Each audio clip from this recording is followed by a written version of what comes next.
Extremis film. Extremis is a 2016 American short documentary that follows Dr. Jessica Zitter, an ICU and palliative care specialist who leads a team in the Highland Hospital ICU in Oakland, California. She helps families make end-of-life decisions for their loved ones, who are often terminally ill. It is directed and produced by Dan Krauss.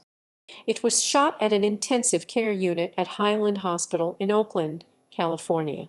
The film was funded in part by physician and end-of-life advocate, Dr. Shoshana R. Ungerleider. There are 5 patients shown in the documentary, however, it only focuses on 3 patients. Plot.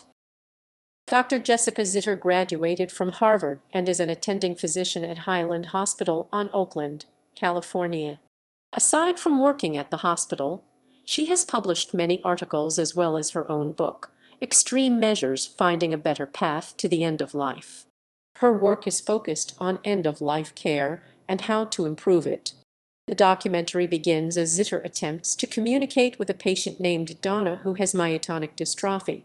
Because of her breathing tube and other equipment attached to her, it is very difficult for Donna to communicate.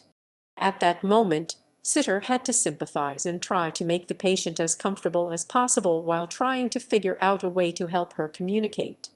As the doctors search for a specialist and other options, Donna's condition deteriorates, and her family decides to take her off the breathing tube. 1 day later, Donna dies. After Donna, the film introduces Selena, who stopped breathing on the way to the ER and suffered severe brain damage. Unlike Donna's family, Selena's daughter is not ready to let her go and clings on to hope. In this case, the doctors attempt to reason with Selena's daughter to let her know that Selena will not recover. When interviewed, Selena's daughter said that turning off her mother's life support would feel like murder. Selena was kept on life support and regained periods of consciousness, but died 6 months later.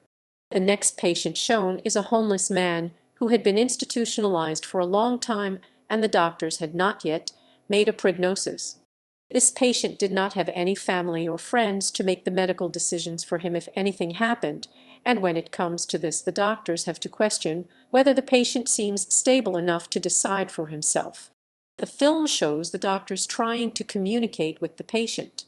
The other 2 patients are not named. One is a new grandmother whose family decides to take her off all machines.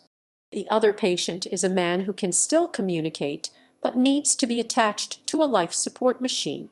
He expresses his desire not to be kept on the machine and accepts his fate, though his son does not agree with his decision.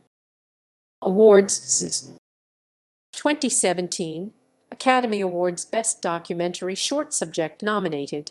2016 Tribeca Film Festival Best Documentary Short winner.